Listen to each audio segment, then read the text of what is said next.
had the opportunity to make a video that went viral on social networks and got us a lot of opportunities from investors to customers to partners.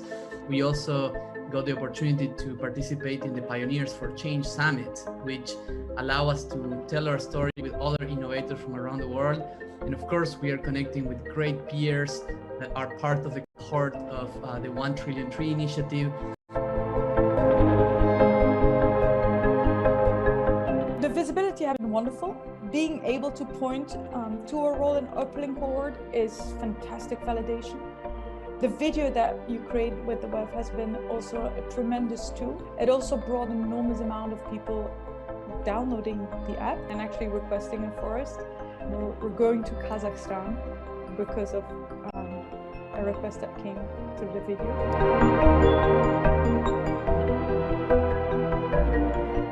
Another company called Forestmatic saw what we were doing and reached out to us on the platform. From there, we started talking, developing a relationship, and realized there was a really good synergy between what we were doing. And bringing in a third partner who was also semi-finalist was Greenstand, is very cool in between that allows this transaction to work well. And so that partnership was very cool to see the Uplink platform bring together these 3 different people, show how we all are working towards a similar goal on much different strategies coming together from this partnership.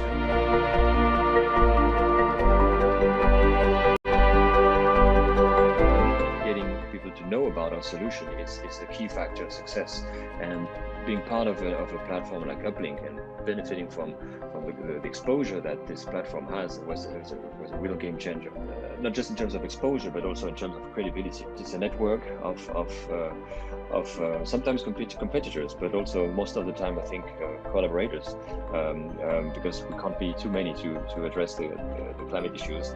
And in our particular case, I think we have engaged collaborations with other members of the platform, typically using their technology.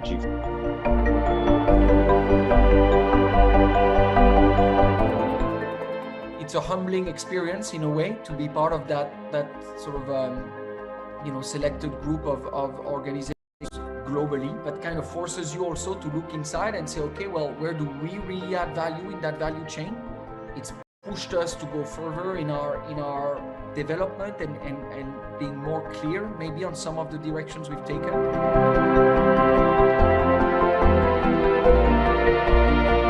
History has also shown that it's really when we're at the verge of a disaster that's when we find the resources and the energy to actually react. I hope everyone sees that this wake-up call is happening now and we don't need to wait any longer. I'm pretty optimistic that on really pure technology solutions or nature-based solutions like ours, that we're going to fix that.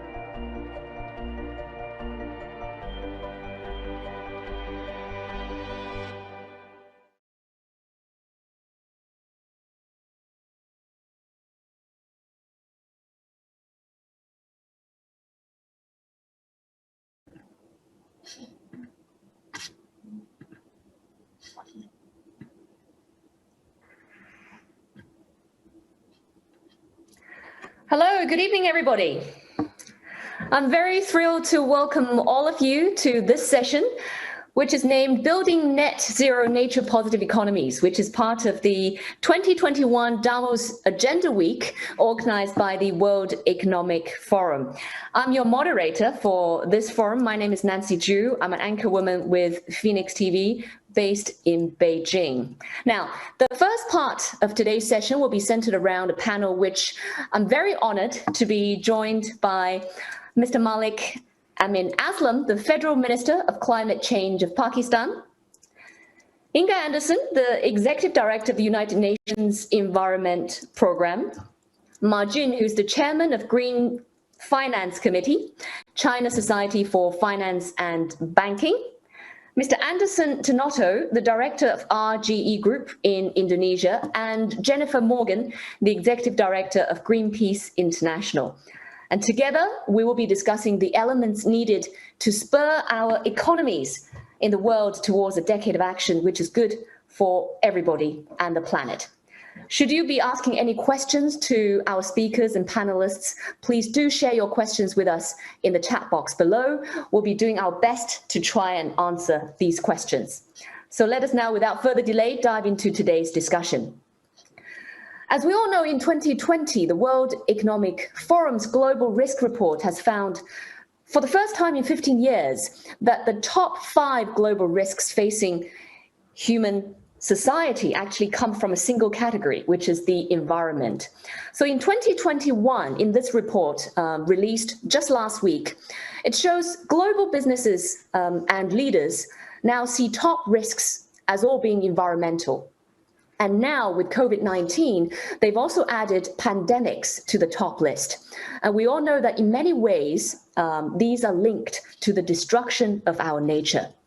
For example, I'm going to share with you some astonishing figures. If the current rate of deforestation is not stopped, our planet might only have 10% of its forests remaining by the year 2030. It's scary. We're losing the world's topsoil at a rate of 100 times faster than it can be naturally replenished, meaning we're at the brink of an impending global food security emergency. As the UN Security Council UN Secretary General, Antonio Guterres remarked, making peace with nature is the defining task of the 21st century. Now, we cannot solve these problems with the 20th century framework. The COVID-19 pandemic has made it very clear to all of us, these issues are not environmental issues alone. These are threats to the environment, but also to our society and political stability. So according to the report, Nature Risk Rising, more than half of the world's GDP is moderately or highly dependent on nature. So ladies and gentlemen, welcome again.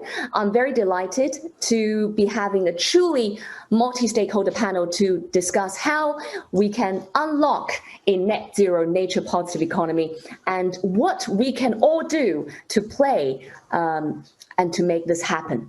So now I'm going to invite our first panelist of today, Malik Amin Aslam of Pakistan.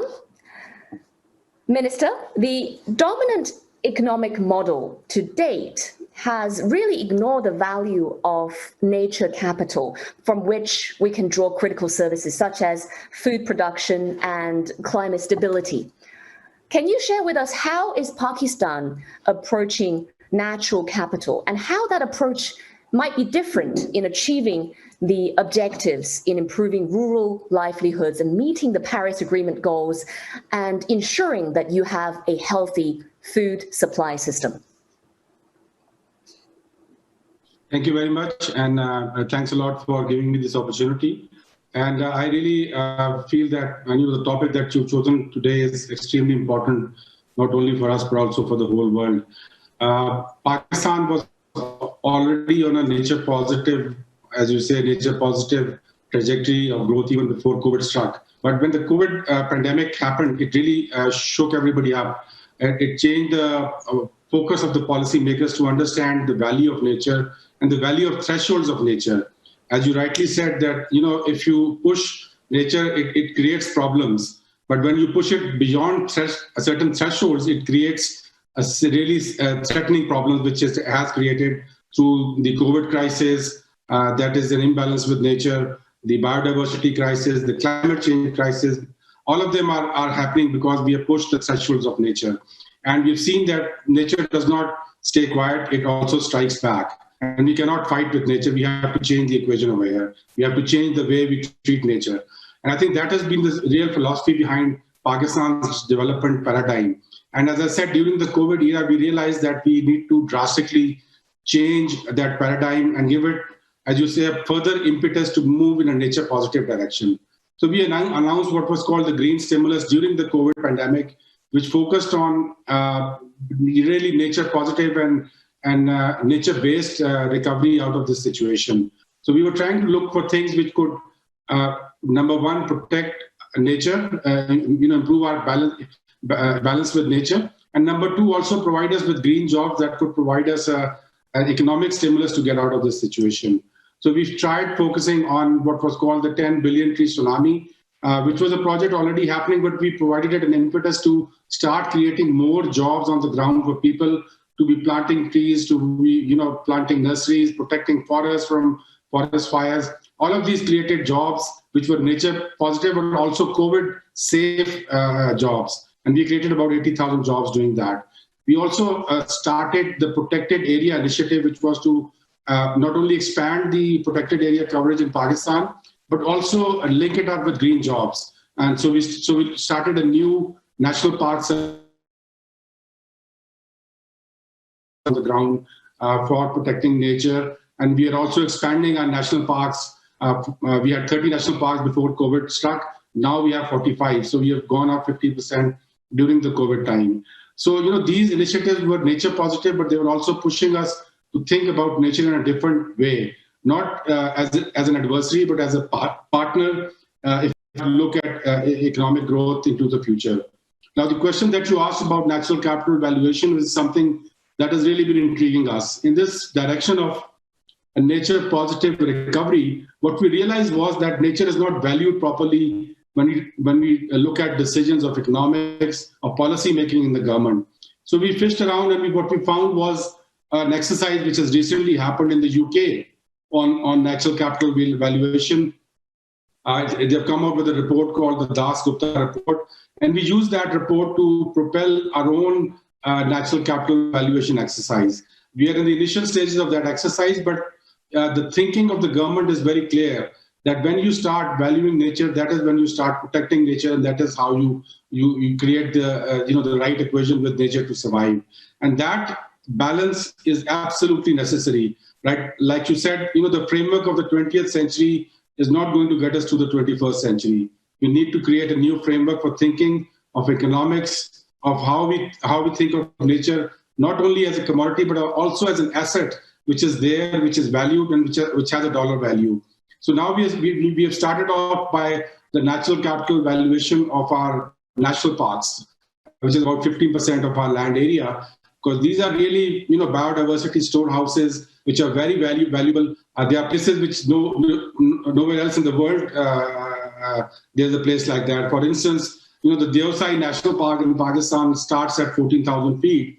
Now, there is not another Deosai National Park in the world because this height is not available anywhere else in the world. So the vegetation, the flora and the fauna that exists over there has to have a very strong value. We don't know what that value is, but we have just started that exercise. And we hope, that value will now create the basis for making decisions which are automatically going to be nature positive. So we don't have to push ourselves on a nature positive trajectory, but the value of nature actually propels us to think of nature as an asset, which has a value. And if we push it over certain thresholds, it will react. So I think that thinking is very positive. So we are looking at various instruments. Natural capital valuation is the start. We are looking at nature bonds. We are going to be issuing our first nature bonds for some big hydro projects very soon. We're also looking at a financing for biodiversity initiative, which ties up the value of nature with debt reduction for countries like Pakistan. So that's another innovative thing we're looking at. So it's a compendium of exercises, but as I said, the basis of that is to think about nature differently. Great. Thank you very much, Minister. Thank you. I think I really agree with you that the point when you start to value nature, this is at the point when you start to protect nature, and not to treat nature as a commodity, but really see it as an asset, something that has value. Thank you for sharing with us your insights. I'm afraid we have to move on to our next panelist because of we only have half an hour for this live session. All right, so our next question is for Inga Anderson, the Executive Director of the United Nations Environment Programme. And this question, we're going to start with the year 2021. We've seen kicks off with the UN Decade for Ecosystem and Restoration, and we'll see the COPs of the 3 Rio Conventions on climate change, biodiversity, etc. And given the current context of COVID-19, with the tightening of budgets, how do we unlock financing as well as investment to meet this ambition of having net zero and nature positive world by the year 2030? Well, let me start by saying that it's very nice to come on the heels of Minister Malik Aslam Khan, because he's really set out the framework and told to us what happens in a national setting. He spoke to the importance of understanding that the value of nature is more than what is intrinsic, that value of the beautiful sunset and the wonderful forest, etc. But understanding that when we invest in nature, we are investing in our own self-preservation. After all, nature provides us everything that we need in terms of services, the pollination, the mangroves that protect us from the high seas, the coastal forests that break the winds, etc., etc. What has happened, though, that as an investable asset class, it hasn't been clear. Which pension fund has been putting its money into nature? It hasn't, because it wasn't clear how the revenue would come out. But what Minister Aslam Khan has spoken to is exactly this, that when we invest in nature, we are in fact securing the very future of our societies. We can cut the proverbial forests down 1 year and have a great quarterly return. We can fish the waters empty and have a great quarterly return for our company. And then what? The point is that we need to understand that investing in nature and nature's infrastructure through investing in nature-based solutions matters. And here you're referring to these three conventions: the Biodiversity Convention, the Climate Change Convention, and the Desertification Convention. Again, Pakistan has done a great job on all three, and the Billion Tree Tsunami is an example to us all. But these three conventions will be meeting this year, God willing, and we will be able to have the COPs. What we need to now do is to understand that making the promises of what we will do by 2050 is not good enough. We need to see these conventions be translated into real action plans, action for what we do in 21, 22, 23, up until 2050. We need to be ambitious, because otherwise we're just like the marathoner who says the runner who says on January 1st, that he or she is going to run a marathon by December. But if we do not train and take into action on January 2nd, the real hard work, do the hard work, we are not going to get there. That is what we need to see now. We need to see biodiversity action, not promises. And we heard from Minister Aslam Khan exactly the kind of actions they put into place. We need to see real commitments on 2050 on climate change and net zero, so that we can stretch. And we need to see real commitments on desertification. And as I close out with my last 3 seconds, just to say that to make all of this happen, we need solidarity, because this is an existential crisis. And without financing and support, this is not going to go anywhere. And that is what we're calling for the three COPs. Thank you.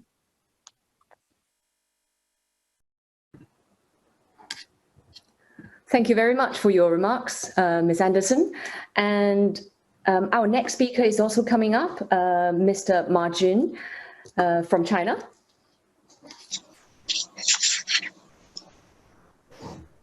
Yes, can you hear me? Yes, we can hear you. Now, we know China has signaled a strong commitment towards net zero by the year 2060, and highlighting the role of nature as well. China will also be hosting the UNCBD COP15 later on this year. So please share with us how you think the Chinese financial sector can contribute to accelerating the achievements of the ecological society, and what barriers do you think the Chinese society still face to unlock the opportunities to materialize? And I think Ms. Anderson has raised some really good points. We need not only see promises, we need to see action, we need solidarity as well. So please, Mr. Ma, share with us your insights. Well, first of all, thank you very much for inviting me to join this very important discussion. As you mentioned, China declared the carbon neutrality goal, and we're now actually working very hard on producing a roadmap using finance to support the carbon neutrality target, of which nature-based solution definitely a very important part. Let me start with a few words on green finance itself, and then come back to the barriers and solutions for nature-based solutions.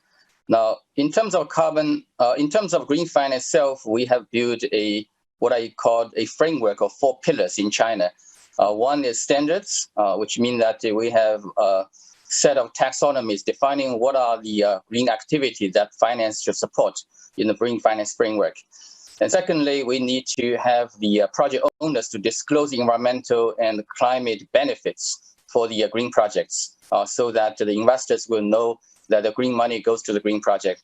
And thirdly, for some green projects which have environmental benefits but do not have sufficient cash flow, they need incentives. For example, at the central bank level, the PBOC introduced the Green Relending Facility, which offers low-cost funding to commercial banks and through commercial banks to support green projects. And the local governments offered interest subsidies and guarantees for green projects as well.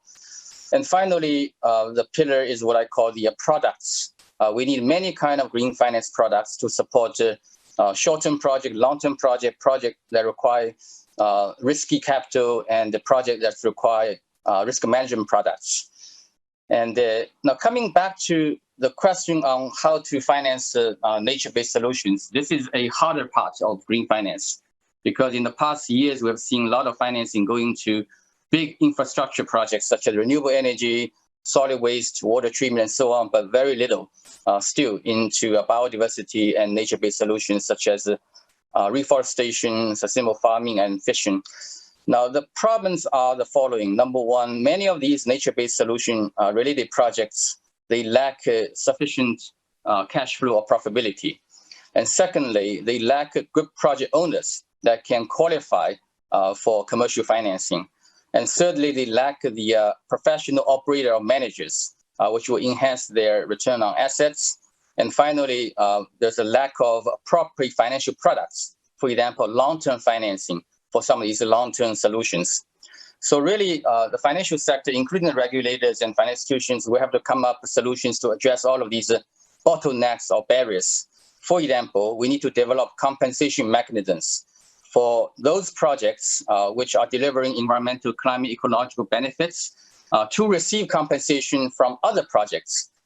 Just give you one example, if you can combine a real estate, very profitable project, together with a forestry project, which is less profitable, then this combination of projects may be profitable enough for an investor. And secondly, we need to develop carbon credits, for example, letting forestry projects really to benefit from selling the carbon credit, enhancing their return. And thirdly, we need to really introduce channels through which long-term capital, including pension money and insurance money, can be engaged in these nature-based solutions. And finally, equity investors will have to find a way to get into these projects, because many of these project owners lack capital, and that's why they couldn't get debt financing. So all these are potential areas we need to explore to make sure that the finance will be made available to nature-based solutions.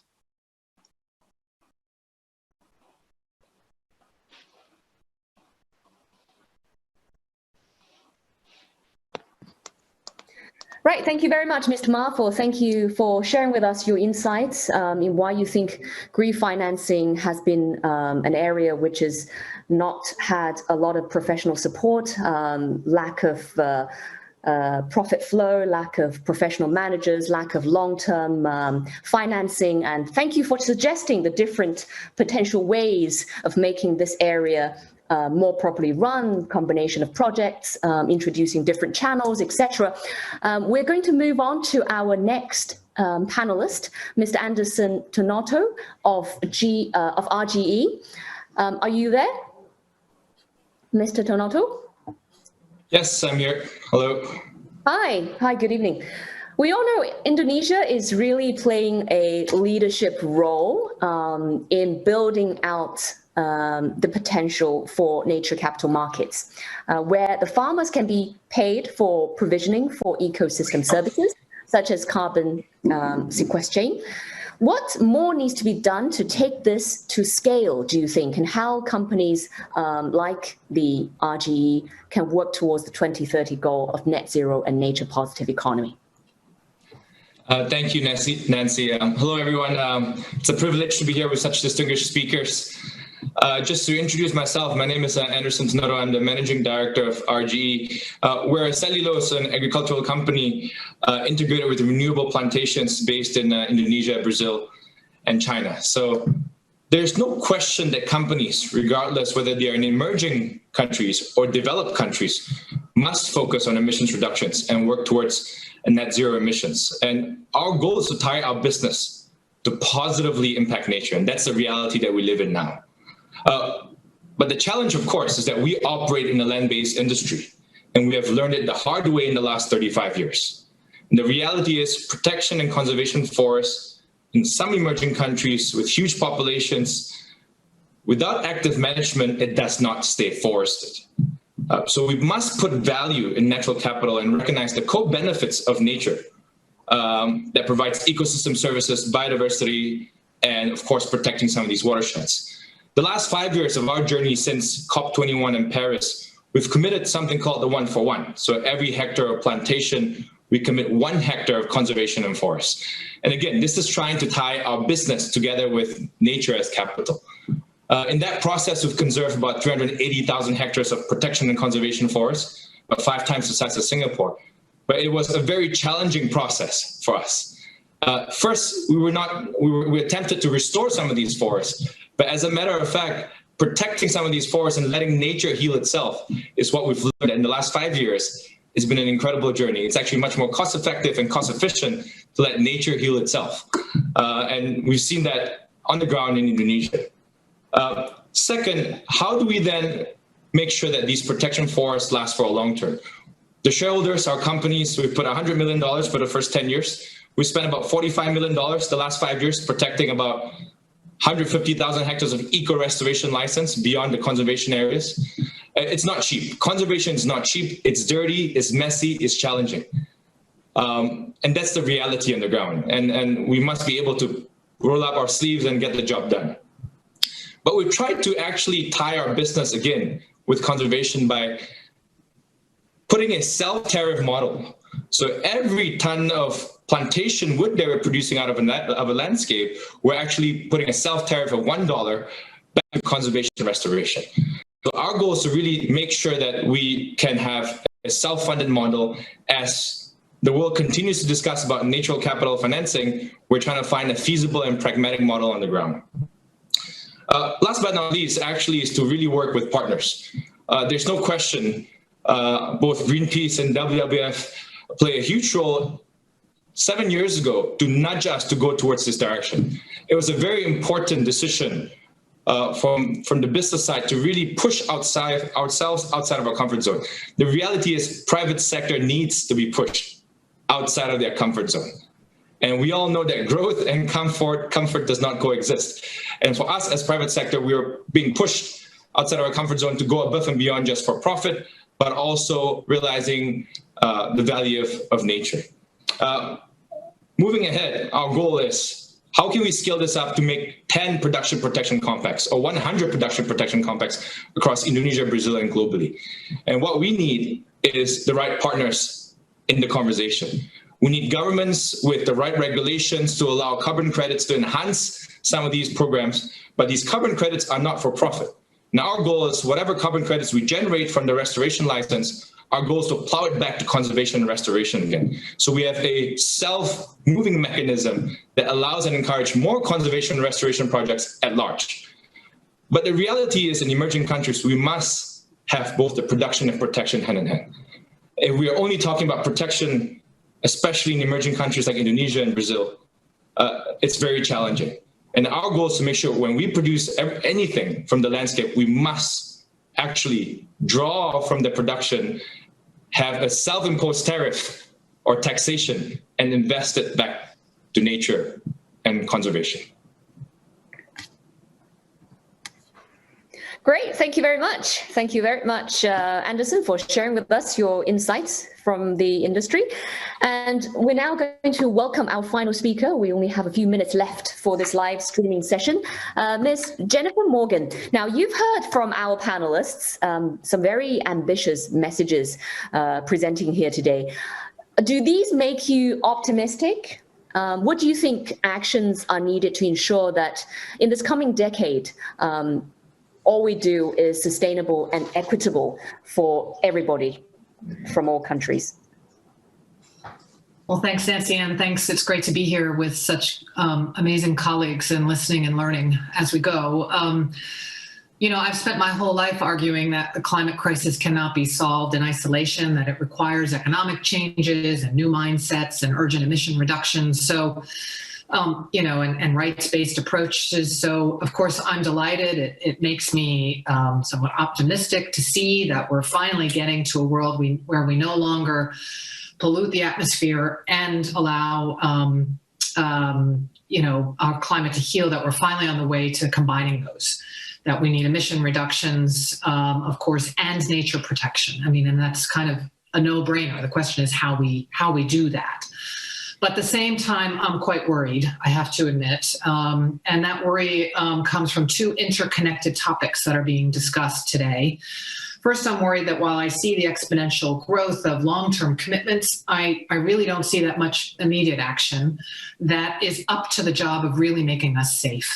And I want to echo Inger Anderson here on the need for immediate action that's there. I fear that some of the announcements that are coming from governments, and they sound positive on net zero for 2050, that's 30 years from now. And oftentimes those commitments, they hide actually that there are no clear benchmarks or binding laws to achieve the targets. So too often it's more of an excuse to continue a destructive practice, unfortunately. And I think sometimes we see that the resistance to a systems change, which we've heard about here, is hiding behind that positive sounding banner of net zero, and that companies such as fossil fuel majors or airlines, they pretend that they're a destructive business, that they continue their destructive business models because they're also investing in nature protection. And that's just, sorry to say, it's just not true. It's a lie. We have to do both. We have to reduce emissions from fossil fuels and agriculture and land use and forestry, and increase the ability of the natural ecosystems to absorb excess carbon from the atmosphere. There's no either or. We're probably all agreed on that. But I think my second worry, I don't know how much agreement we have. And that's where, you know, since the Kyoto Protocol in 1997, the world has tried to make offsets work. And frankly, it hasn't.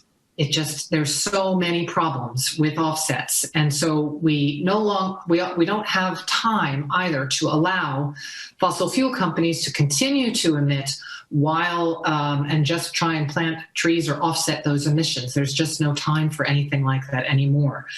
And I think the initiatives on voluntary carbon markets, like the one that Mark Carney is going to announce this evening, it has shortcomings in principle and practice that could really jeopardize genuine climate change mitigation, and with it, the Paris targets. So instead, what do we need? We need the fundamental change to get a positive relationship with nature. We need to do nothing less than change the global rules of the economy. And voluntary commitments are just a failure. They have been a failure. And I mean, Anderson, you mentioned you've been nudged and pushed. I mean, you know that the commitments that were made for 2020, they have not been met by anyone on deforestation. And we have to move beyond those voluntary commitments. You know, many companies praised themselves on that. We even thought that would be okay for a while, but in the end, it didn't work. So if you're about nature positive approach, you need to take immediate action that supports communities to protect and restore nature without offsets.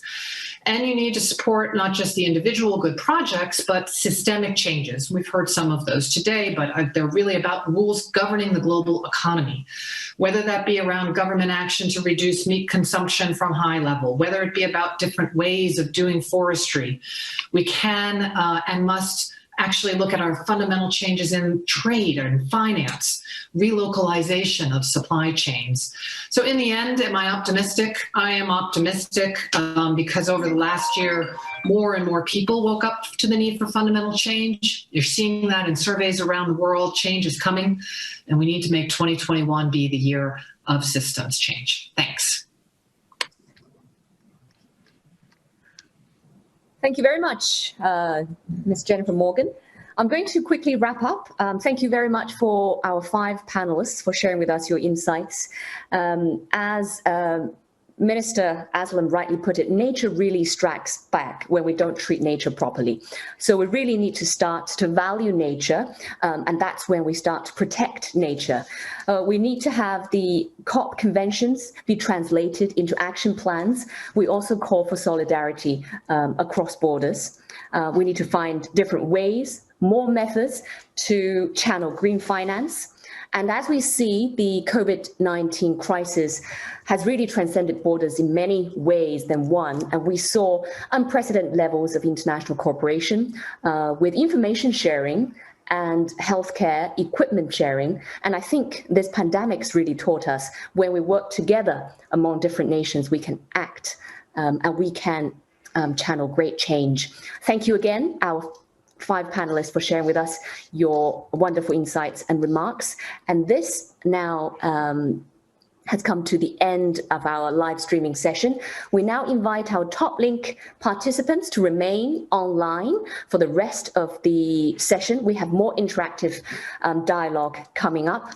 And I'm now going to introduce our facilitator, Mr. Justin Adams, who's the head of Tropical Forest Alliance, who will be facilitating the second part of today's discussion. Thank you, everybody.